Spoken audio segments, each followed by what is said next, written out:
Imagine a 16-year-old peasant girl in 1590, living a life of hardship in a small Hungarian village. Her family survives on meager scraps, their days filled with toil and their nights with the quiet despair of poverty. Then one day, a letter arrives. Its wax seal bearing the ornate coat of arms of the Bathory family. The message is unexpected and life-changing. Her daughter has been chosen to serve at Chaktice Castle. The letter promises that she will be taught to behave like nobility, learn to read and write, and gain opportunities to marry into wealthy families. Her mother weeps with joy.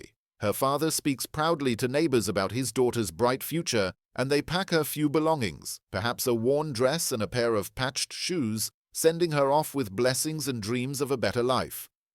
As she walks through the massive stone gates of Chaktice Castle, the girl feels like Cinderella stepping into a fairy tale. The castle towers above her, its grey walls majestic yet imposing. A fortress perched atop a mountain where the wind carries whispers of secrets. Servants in fine clothes greet her warmly, their smiles masking the tension beneath. She is given a clean bed, proper meals, and even lessons in etiquette, luxuries unimaginable in her village. For weeks, perhaps months, she believes she is living a miracle, her days filled with the hope of transformation from a peasant to a lady of grace. Yet she remains unaware of the horrors lurking beneath the castle's grandeur. In the dungeons below, silver basins are arranged in precise patterns, their purpose shrouded in darkness. Torture devices crafted by skilled metalworkers are being prepared with meticulous care. The Countess herself, Elizabeth Bathory, watches her new charges, studying their faces, touching their skin, and making cold calculations about their value. To the girl, Elizabeth is a figure of awe, a noble woman of unmatched beauty and power. But to Elizabeth, the girl is not a person with hopes, dreams, or a family waiting for letters. She is a commodity, a resource, a key ingredient in the Countess's twisted quest for immortality. This is the story of the Blood Countess, the woman who inspired countless vampire legends and became history's most prolific female serial killer. To understand how Elizabeth Bathory descended into such depravity, we must look beyond supernatural curses to a more tangible and terrifying origin. The poisonous legacy of royal inbreeding that turned her bloodline into a genetic nightmare. Born in 1560 at Nyírbátor Castle, Elizabeth was part of the Bathory dynasty, one of Hungary's most powerful families. For centuries they had practiced strategic inbreeding to preserve their wealth and influence, a decision that yielded not only political power but also a genetic lottery of madness, cruelty, and death. Elizabeth's family tree was a twisted web of cousins marrying cousins, a practice that amplified inherited traits, both brilliant and monstrous. Her uncle, Stephen Bathory, was a renowned military strategist across Europe, yet he was also a sadist who tortured prisoners for entertainment. Her brother exhibited severe mental instability from childhood, his rages requiring multiple servants to restrain him. Her sister Clara suffered from what modern psychology might recognize as severe schizophrenia, often speaking to voices no one else could hear. Elizabeth, however, appeared to be the exception. She was intelligent, beautiful, and seemingly normal, speaking multiple languages, playing musical instruments, and showing a talent for leadership. Yet beneath this facade, she had inherited the worst traits of her lineage: the intelligence to plan, the charm to manipulate, and a complete absence of empathy that would enable her crimes. Her childhood was a masterclass in how power corrupts.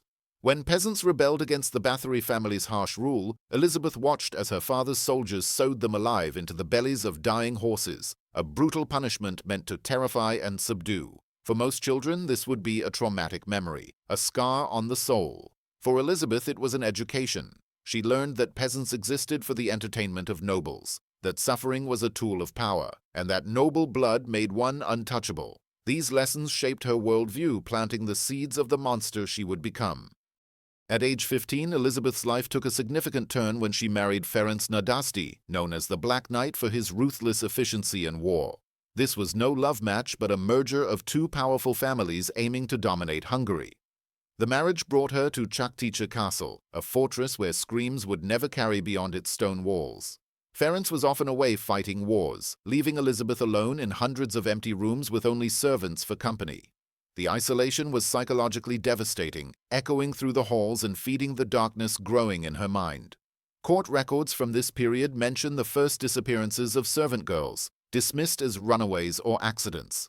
But these were Elizabeth's first experiments, tentative steps toward the systematic horror she would later perfect.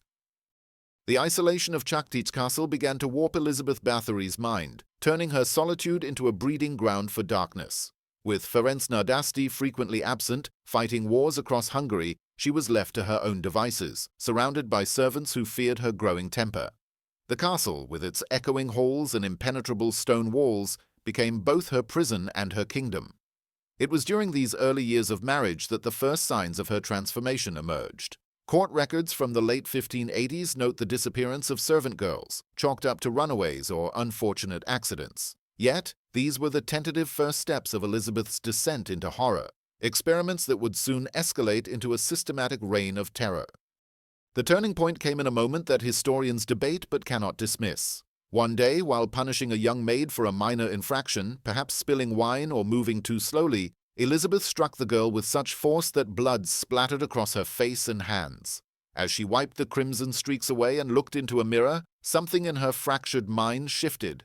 The skin where the blood had touched appeared smoother, more youthful. The wrinkles around her eyes seemed less pronounced, her complexion almost glowing. In that reflection, she whispered to herself, "The blood of youth is the fountain of immortality." Whether this exact incident occurred as legend claims, the documented increase in disappearances suggests it marked the crystallization of her delusions. This revelation fused Elizabeth's narcissistic personality disorder, amplified by her genetic predisposition to mental illness, with a horrifying purpose. She wasn't merely killing for pleasure or power. She believed she was conducting scientific research into eternal youth. Her early experiments were crude but telling. She would cut servant girls, collecting their blood in silver basins, then bathe her face in it, convinced she saw immediate improvements. Each perceived success reinforced her delusion, creating a feedback loop that drove her to escalate.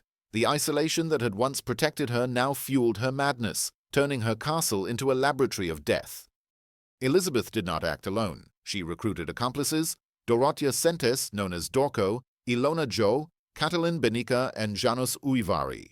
Carefully selected individuals who either shared her belief in blood's power or were too terrified to refuse. Together, they began perfecting techniques for blood collection, studying methods to keep victims alive longer, and experimenting with different ages to determine whose blood was most potent. This was not random violence but systematic research with a chilling goal. When Ferenc died in 1604, after years of Elizabeth's secret killings, the last restraint on her actions vanished. As a widow, she was free to pursue her obsession without limit, her castle becoming a fortress of unspeakable acts. The monster was no longer hiding.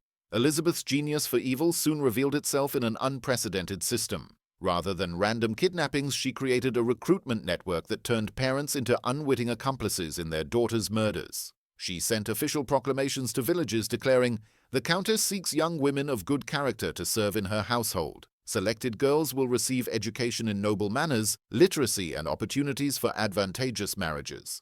For desperate peasant families, this was a divine intervention, a chance to lift one child out of poverty and elevate the entire family's status. Her agents, dressed in fine clothes and carrying official documents with the Bathory seal, arrived at markets like traveling salesmen of hope, promising a better life. The deception was masterful. Girls arrived grateful and trusting, dressed in their finest clothes, carrying family blessings. At Chakteach, they were given comfortable quarters, adequate food, and basic education for weeks or months, believing they were living a fairy tale. Only gradually did the horror emerge, older girls vanishing for advanced training, strange sounds echoing from below, and Elizabeth's unsettling examinations of their skin. By the time they realized their danger, escape was impossible, the castle's isolation and loyal servants ensuring their fate. Elizabeth Bathory's recruitment network was a chilling testament to her genius for manipulation, turning desperation into a tool of destruction. Her agents, well-dressed servants carrying official documents stamped with the Bathory coat of arms, traveled to villages during market days, presenting themselves as bearers of hope. They spoke eloquently of life at Chakteach Castle, displaying fine fabrics the girls would wear and promising positions that could lead to marriages with wealthy merchants or minor nobles. The targeting was precise. They sought girls aged 12 to 18 from families desperate enough to believe these impossible promises, yet powerless enough to avoid asking questions. By studying each village's dynamics, the agents identified families most likely to send their daughters without scrutiny, exploiting their poverty and dreams. Parents competed to have their daughters selected, envying neighbors whose children were chosen rather than suspecting foul play. When girls failed to return or send letters, the explanations were plausible. Placed in distant households, married to foreign traders, or elevated to roles where communication with peasant families was deemed inappropriate. This genius lay in the willing participation. Unlike other serial killers who fought struggling victims, Elizabeth received girls who arrived grateful, cooperative, and trusting, dressed in their finest clothes and carrying family blessings. The trap was perfect, operating successfully for nearly 2 decades while maintaining the facade of noble charity. At Chukchi, the deception continued seamlessly. New arrivals were given comfortable quarters, adequate food, and basic education as promised. Lessons in curtsying, reading simple words, and practicing noble manners. For weeks or months, they believed they were living a fairy tale, their hopes of a better life reinforced by the castle's grandeur. Only gradually did the horror reveal itself. Older girls disappeared under the pretext of advanced training, never to return. Strange sounds, muffled cries or metallic clangs, echoed from the lower levels at night. Elizabeth herself would appear in the dormitories, examining the girls with unsettling intensity, touching their faces and commenting on their skin quality. By the time they realized their danger, escape was impossible. The castle's isolation, surrounded by loyal servants complicit through fear or belief, ensured their captivity. Local villagers, conditioned to return runaways for their own safety, completed the trap. As Elizabeth's obsession grew, so did the scale of her crimes. By 1609, after nearly 2 decades of systematic murder, she had become a victim of her own success. The genetic madness that enabled her atrocities now drove her toward a catastrophic mistake. She was no longer satisfied with peasant blood.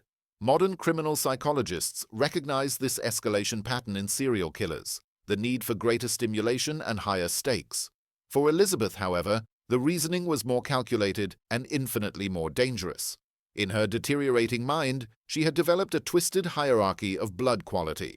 Peasant blood, she believed, could only slow aging, but noble blood, especially from girls educated, well-fed, and raised in luxury, could reverse time itself.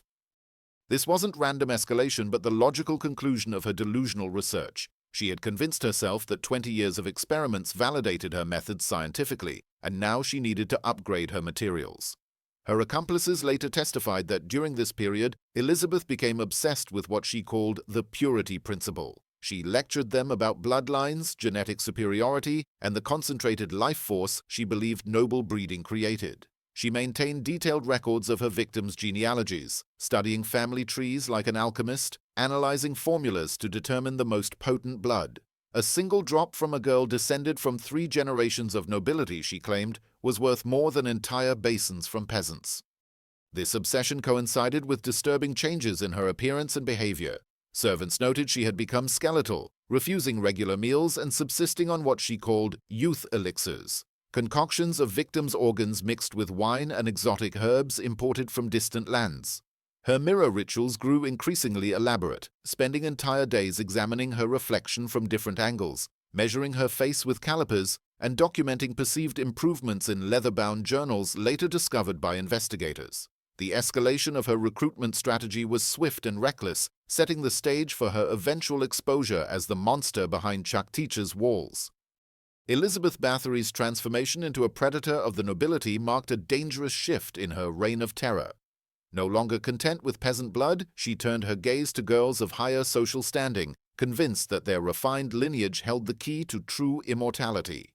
This escalation was not impulsive, but a calculated extension of her delusional purity principle. She created what she grandiosely called an Academy of Noble Refinement, a finishing school designed to attract daughters of minor aristocracy. Her invitations were works of art, written on the finest paper, sealed with gold wax bearing the Bathory coat of arms, and delivered by messengers in elaborate livery. They promised, "I shall teach your daughters the highest arts of courtly behavior, music, languages, and the sophisticated manners required to marry into Europe's greatest houses." For ambitious noble families with marriageable daughters, this was an extraordinary opportunity. The Bathory name still carried immense prestige, and Elizabeth's legendary wealth made her offer irresistible. Unlike peasant families who were grateful and unquestioning, these noble families expected communication, updates, and eventual visits home during holidays. They had resources, connections, and the political power to demand answers. Differences Elizabeth, lost in her obsession, failed to recognize. She treated these daughters of the nobility as disposable resources, just as she had the peasants, a miscalculation that would prove her undoing. The first disappearance that couldn't be explained away involved Susanna, daughter of a prominent Croatian noble family with direct ties to the Habsburg court. When she failed to return home for Christmas 1609, her father immediately sent inquiries to Čačtića Castle. Elizabeth's response was dismissive and arrogant. "Your daughter has been placed in a household in Vienna. Such arrangements require discretion and cannot be discussed with provincial families." This was not how one addressed the Zrinski family, who had fought alongside kings, held positions in the imperial court, and commanded respect across Habsburg territories. Within weeks, similar noble families began comparing notes, their inquiries growing more insistent. The Nádasdy relatives, linked to Elizabeth through her late husband, started asking pointed questions. The Hungarian royal court received formal complaints, and a network of concerned noble families formed, sharing information and coordinating investigations. They uncovered disturbing patterns. Multiple families had sent daughters to Elizabeth's academy, and none received satisfactory explanations for their prolonged absences. Elizabeth, however, remained oblivious to the storm gathering around her. Servants later testified that she spent hours staring into mirrors, examining her face for signs of improvement, convinced she was on the verge of achieving immortality. The isolation that had once protected her now blinded her to political reality, unable to distinguish between peasants who could disappear without consequence and nobles whose absence triggered investigations. György Thurzó, the Palatine of Hungary and the king's representative, found himself facing a crisis that threatened the stability of the Hungarian nobility. The most powerful woman in the kingdom was accused of murdering the daughters of her peers, a scandal that could destabilize the social order. The monster who had hidden behind castle walls for 20 years was about to be dragged into the light. Thurzó spent weeks gathering intelligence about Čačtića's routines, the number of guards, and Elizabeth's schedule, planning a raid to catch her off guard. On the night of December 30th, 1610, he arrived with a force of royal investigators armed with King Matthias II's personal warrant to examine the grave accusations and deliver justice. The approach to the castle revealed the first signs of horror. Local villagers had reported a strange odor carried on the wind for months, and livestock refused to graze near the grounds. Even hardened soldiers in Thurzó's company felt an overwhelming sense of dread, one later writing that the very stones seemed to weep with the suffering they had witnessed. Entering the main hall, they found Elizabeth hosting a seemingly normal evening with her 4 primary accomplices: Dorothea Sentes, Dorco, Ilona Jo, Katalin Benica, and Janos Uivari. She greeted them with imperious confidence, demanding, "What brings the Palatine to my castle unannounced?" as if they were the intruders. But her composure cracked as Thurzó presented the warrant, her accomplices exchanging terrified glances. The systematic search began immediately, revealing a crime scene that would shock Europe. The dungeons, converted into industrial facilities for torture and murder, contained stone channels leading to precisely positioned silver basins, iron hooks worn from repeated use, and torture devices crafted by skilled metalworkers. Each room served a specific purpose. One held restraining devices to keep victims alive during blood extraction, another heated blood for application, and a third was Elizabeth's beauty laboratory with tables covered in silver implements, bottles of preserved organs, and mirrors angled for her examinations. The investigators found recent victims in various stages of torment, the systematic nature of the violence more horrifying than its brutality. The raid on Čačtića Castle on the night of December 30th, 1610, uncovered horrors that transcended medieval imagination. György Thurzó had brought not only soldiers but also clerks trained in legal documentation, priests to offer last rites, and artists to create visual records of the atrocities. As they descended into the lower levels, the air grew thick with an unnatural silence, broken only by the occasional drip of water or the creak of ancient stone. The official report, written in careful legal Latin and preserved in the Hungarian National Archives, described evidence of systematic cruelty that defied Christian comprehension. The dungeons had been transformed into a macabre workshop. Stone channels carved into the floors directed blood to silver basins arranged with mathematical precision, their surfaces stained with substances no alchemist would recognize. Iron hooks embedded in the ceiling showed wear patterns from repeated use, while torture devices, crafted by skilled metalworkers, filled multiple chambers. Each room served a specific purpose in Elizabeth's horrific process. One contained restraining devices designed to keep victims alive during blood extraction, Another held heating apparatus to warm the blood before application, and a third was her beauty laboratory. This room featured tables covered with silver implements, mysterious bottles containing preserved organs, and mirrors positioned at precise angles for examining the supposed effects of her treatments.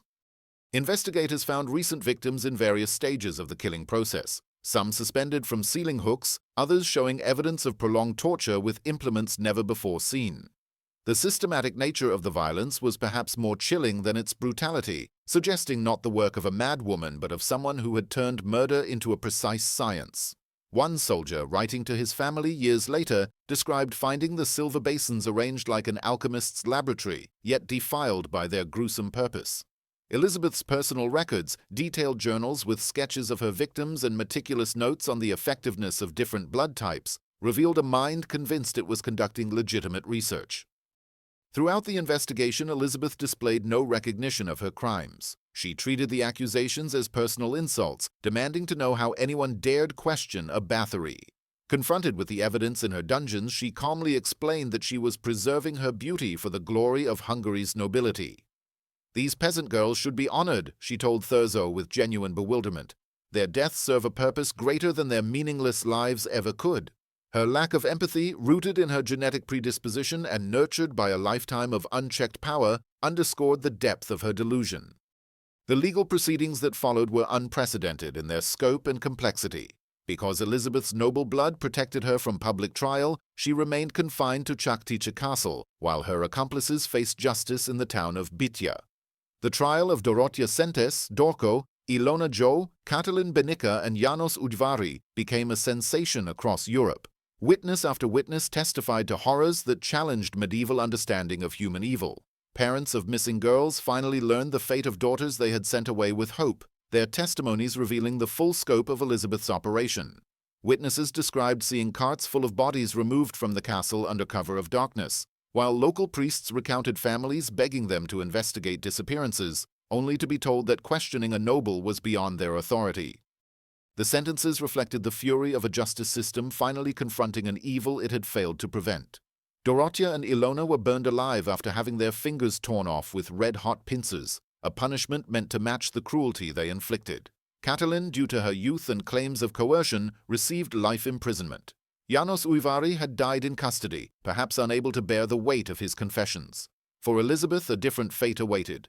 The court ordered her lifelong imprisonment within Chaktice Castle itself. But this was no ordinary confinement. Masons were summoned to seal her fate in stone, walling up her chambers completely. They left only a narrow slot for food and another for ventilation. No windows, no natural light, no human contact beyond anonymous hands pushing meals through the opening. The woman who had stolen light from so many young lives would spend her remaining years in absolute darkness. The countess, obsessed with preserving her beauty, would never again see her reflection. The noblewoman who had commanded absolute power over life and death was reduced to existence in a stone tomb of her own making. For 3 years and 8 months, Elizabeth Bathory survived in this self-imposed hell. Guards reported hearing her voice in the early months, sometimes ranting about conspiracies, sometimes pleading for mercy, occasionally singing fragments of songs from her youth. Gradually, the sounds grew rarer, then ceased altogether. Elizabeth Bathory's imprisonment within the walled-up chambers of Chaktice Castle marked the end of her reign of terror, yet it was a confinement as cruel as the acts she had committed. Sealed behind stone with only a narrow slot for food and another for ventilation, she was cut off from the world she once dominated. The woman who had bathed in the blood of hundreds, believing it would preserve her beauty, now lived in perpetual darkness, her mirrors and silver basins replaced by the cold, unyielding walls of her tomb. For 3 years and 8 months, she endured this self-made hell, a punishment designed to mirror the suffering she inflicted. In the early months, guards reported hearing her voice through the slot, a cacophony of rants about conspiracies, pleas for mercy, and fragments of songs from her youth, sung in a voice that grew increasingly frail. These sounds offered a glimpse into her fractured mind, where delusions of nobility and immortality clashed with the reality of her isolation. She spoke of the Bathory legacy, insisting her actions were for Hungary's glory, yet her words were met with silence from the outside world. Gradually, the outbursts faded, the pleas turned to whispers and then ceased altogether, leaving only the echo of her breathing to mark her presence. The castle, once alive with her commands, became a mausoleum. On August 21, 1614, at the age of 54, Elizabeth Bathory died in her stone prison. When guards finally broke through the walls days later, they found her body emaciated and still, evidence of her death having gone unnoticed for some time. There was no funeral, no mourning, no recognition of her passing. Even the Bathory family distanced themselves from her memory, striking her name from official genealogies as if to erase the stain she had left. The woman who believed she could achieve immortality through the blood of innocence had indeed achieved it, but as a cautionary tale about the corruption of absolute power and the depths of evil that privilege can conceal and protect. Her death did not end the story. The revelations from Chuktice sent shockwaves through Europe, sparking debates about justice, nobility, and the nature of evil. The trial records preserved in the Hungarian National Archives became a grim testament to her crimes, detailing the systematic murder of hundreds. Estimates range from 80 to over 600 victims, though the exact number remains unknown. Parents who had sent their daughters with hope now faced the agonizing truth, their grief-fueling demands for accountability. Yet, Elizabeth's noble status shielded her from the public execution her accomplices faced, leaving a lingering sense of injustice among the common folk. The immediate aftermath saw the castle fall into disrepair, its halls abandoned as villagers avoided the site, whispering of ghosts and curses. Gheorghe Thurzo, the Palatine who ordered the raid, faced criticism for not pursuing a public trial, his decision seen as a compromise to protect the aristocracy. The Bathory family, once a symbol of power, saw their influence wane as the scandal tainted their name. Elizabeth's accomplices, Dorothea Sentes, Ilona Jo, and Catalin Benica, had already been punished, their executions a public spectacle, while János Uvari's death in custody closed that chapter. But the question remained. How had such horror gone unchecked for so long? Historians and psychologists later pointed to a perfect storm of factors: her genetic predisposition to mental illness, inherited from generations of inbreeding, the childhood trauma of witnessing brutal punishments, the social isolation of her marriage, and the absolute power she wielded without accountability. These elements converged to create a monster, yet her story also reflected the broader failures of a society that allowed nobility to act with impunity. The castle, once a place of promise for young girls, became a symbol of terror, its stones whispering tales of the lives lost within. As the years passed, Elizabeth's legacy began to take shape. Her name faded from official records, but the oral tradition kept her alive, first as a figure of fear, then as the inspiration for vampire legends. The blood-drinking countess became a myth, her story woven into folklore and later literature, influencing tales of Dracula and other undead figures. Yet, beneath the myth lay a human tragedy, a woman whose mind unraveled under the weight of her lineage and power, leaving a legacy of horror that would endure for centuries. In the decades following Elizabeth Bathory's death on August 21, 1614, her story began to transcend the confines of Chuktice Castle, evolving from a grim historical episode into a haunting legend. The silence that enveloped her walled-up tomb did little to quell the whispers that spread across Hungary and beyond. Villagers near the castle spoke of ghostly figures drifting through its abandoned halls, their tales laced with fear and fascination. The blood-drinking countess, once a noblewoman of immense power, became a figure of folklore, a spectral predator who preyed on the innocent under the cover of night. This oral tradition laid the foundation for her transformation into the real-life inspiration for vampire legends, a myth that would grow with each retelling. The earliest accounts, passed down by peasants and recorded by local clergy, described Elizabeth as a cursed soul, her beauty preserved by the blood of her victims, roaming the castle in search of new prey. These stories merged with existing Eastern European folklore about blood-sucking demons, shaping the image of a vampiric noblewoman. By the 18th century, her tale had spread across Europe, influencing writers and storytellers who sought to capture the macabre. The connection to vampirism was cemented in the 19th century, particularly with Bram Stoker's Dracula, 1897, where the aristocratic predator drinking blood echoed Elizabeth's crimes. Though Stoker never explicitly named her, scholars later traced parallels between his fictional count and the historical Bathory, cementing her place in literary history. Psychologists and historians looking back centuries later began to dissect the factors that created this monster. Modern forensic psychology identifies a perfect storm in Elizabeth's life: a genetic predisposition to mental illness from generations of inbreeding within the Bathory dynasty, childhood trauma from witnessing brutal punishments, social isolation during her marriage to Ferenc Nádasdy, and absolute power without accountability. This combination fostered a narcissistic personality disorder, amplified by her belief that noble blood entitled her to dominate others. Her obsession with youth and beauty, triggered by the blood-splattered mirror incident, became the lens through which she justified her atrocities, viewing them as scientific research rather than murder. The societal impact of her crimes lingered long after her death. In Hungary, the scandal weakened the Bathory family's influence, their name synonymous with horror rather than prestige. The aristocracy, once protected by their status, faced increased scrutiny, with calls for accountability echoing through the courts. Peasants who had lost daughters to Elizabeth's schemes harbored a deep mistrust of nobles, their stories fueling a cultural shift toward questioning unchecked power.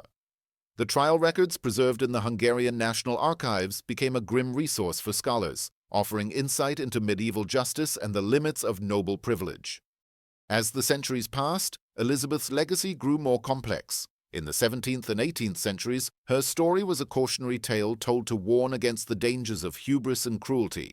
By the 19th century, it had inspired Gothic literature, with authors drawing on her blood rituals to craft tales of the undead. The vampire myth, enriched by her narrative, became a symbol of forbidden knowledge and eternal life, reflecting humanity's fascination with mortality. Yet, beneath the myth lay a human tragedy, a woman whose mind unraveled under the weight of her lineage, her isolation, and her power, leaving a legacy that both horrified and captivated. In the early 20th century, as psychology advanced, her case drew renewed interest.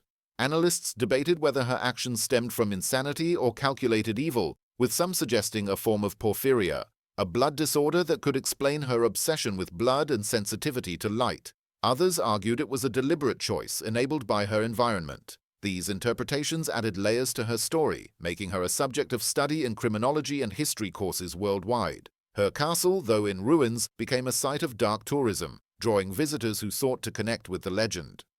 By the mid-20th century, Elizabeth Bathory's name had become a cultural icon, appearing in films, books, and operas. Her story, though rooted in fact, had taken on a life of its own, blending history with fiction. The Blood Countess remained a figure of both revulsion and intrigue, her crimes a mirror to society's fears of power unchecked.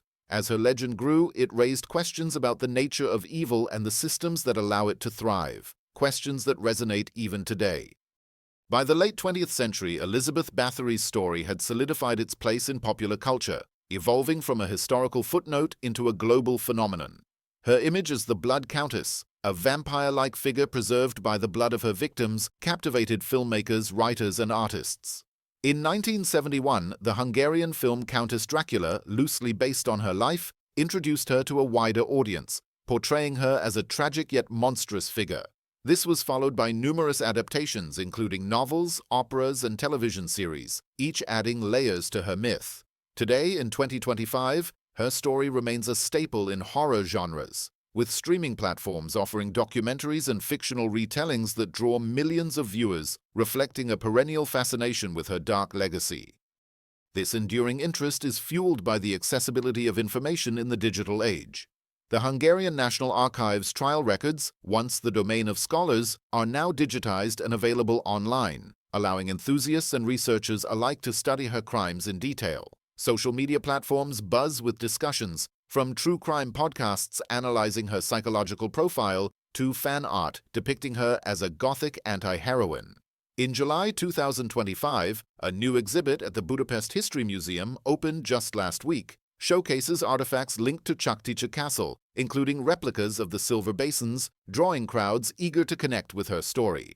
This modern engagement underscores how her tale resonates as a blend of history and horror, a cautionary narrative about power gone awry.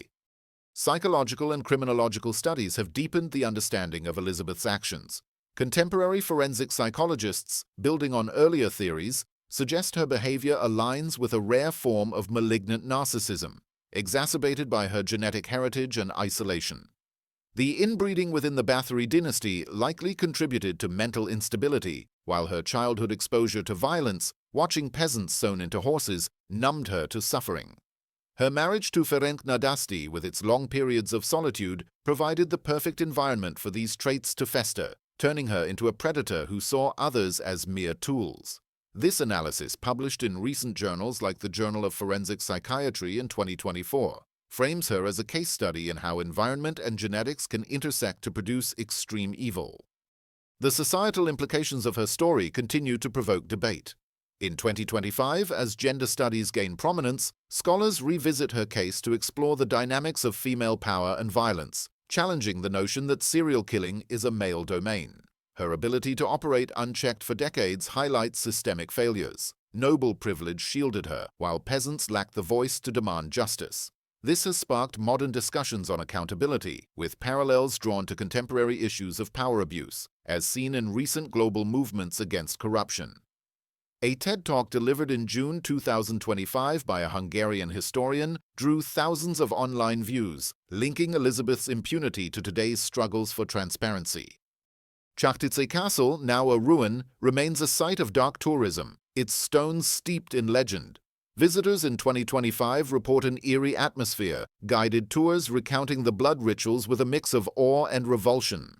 The site's preservation efforts, funded by a recent EU grant, aim to educate rather than glorify, with plaques detailing the victims' stories alongside Elizabeth's. Local folklore persists, with villagers still whispering of ghostly presences, though tourism has brought economic benefits, creating a complex legacy of profit and penance. Her story also raises ethical questions about how history remembers its monsters. While some view her as a feminist icon of power, others condemn the romanticization, arguing it diminishes her victims. In 2025, a viral X post sparked a debate, with users split between those who see her as a misunderstood figure and those who demand focus on the hundreds of lives lost. This polarization mirrors broader cultural tensions about redemption versus retribution, a topic explored in a recent article in The Guardian on July 15, 2025. Elizabeth Bathory's legacy, thus, is multifaceted: historical, psychological, and cultural. Her life serves as a mirror, reflecting humanity's capacity for cruelty and the systems that enable it. As the world marks her story's enduring relevance, it prompts reflection on how power, unchecked, can lead to darkness, a lesson as pertinent today as it was in 1614. In 2025, Elizabeth Bathory's story remains a powerful lens through which to examine the interplay of power, gender, and morality, its echoes reverberating in modern discourse. As the Budapest History Museum's new exhibit, launched on July 15, 2025, draws crowds, it shifts focus from glorifying her myth to honoring her victims, a deliberate choice reflecting today's emphasis on humanizing history's forgotten. Plaques detail the lives of the girls, many unnamed, who entered Chachtice Castle with hope, their stories pieced together from trial records and local lore. This effort, supported by a recent UNESCO initiative, seeks to reclaim their narratives, ensuring the focus is not solely on the Countess but on the lives she destroyed. Contemporary interpretations of Elizabeth's actions have evolved, blending historical analysis with modern psychology. A 2024 study from the University of Vienna, published in Psychological Review, posits that her crimes were not just the product of madness, but a manifestation of sociopathy enabled by her environment. Her genetic predisposition, likely exacerbated by the Bathory inbreeding, combined with the trauma of witnessing brutal punishments and the isolation of her marriage, created a perfect storm. Experts argue her obsession with blood as a beauty treatment was a delusional justification, a coping mechanism for an aging noblewoman fearing the loss of her status. This analysis, debated on academic forums in July 2025, challenges earlier romanticized portrayals, framing her as a case study in how privilege can distort reality. Gender dynamics play a significant role in current discussions. Elizabeth's status as history's most prolific female serial killer defies traditional narratives, prompting feminist scholars to explore her as a figure of agency within a patriarchal system. A webinar hosted by the European Gender Studies Association on July 10, 2025, argued that her power, derived from her husband's absence and her family's wealth, allowed her to subvert gender norms, albeit in a horrific way. Yet, this empowerment came at the cost of her victims, mostly young women, highlighting a paradox. Critics on X, active this week, counter that such interpretations risk glorifying her, urging a focus on the systemic failures that let her operate unchecked for decades.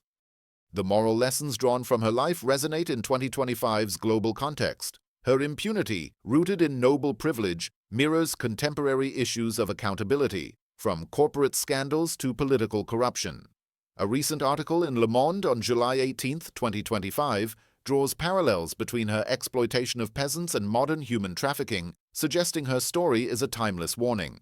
Educational programs, including a high school curriculum launched in Slovakia this month, use her case to teach students about the dangers of unchecked authority, encouraging critical thinking about power structures. Victim remembrance has gained traction with a memorial ceremony held at Chakticha Castle on July 20, 2025, attended by descendants of affected families and local officials. The event featured readings of reconstructed victim stories based on archival data and a planting of 100 trees to symbolize the estimated number of lives lost. This initiative, funded by a grassroots campaign, contrasts with earlier tourism that sensationalized the site, aiming instead to foster healing. Online, a petition with over 50,000 signatures calls for a National Day of Remembrance in Hungary, reflecting a growing movement to honor the victims over the perpetrator. Elizabeth's cultural legacy continues to evolve. In July 2025, a new graphic novel, The Blood of Chaktic, released by a Prague-based publisher, reimagines her story with a focus on the victims' perspectives, earning praise for its sensitivity. Meanwhile, a horror film in pre-production, announced last week, has sparked controversy for potentially reviving her as a glamorous villain, reigniting debates on X about balancing entertainment with respect. These works highlight the tension between her historical reality and her mythic persona, a duality that keeps her relevant. Her story, as of July 2025, prompts reflection on how society remembers its monsters. It challenges us to consider the systems that enable evil and the voices silenced by power. As the world engages with her legacy through museums, studies, and media, it serves as a mirror, revealing both the past's darkness and the present's ongoing struggles with justice and empathy.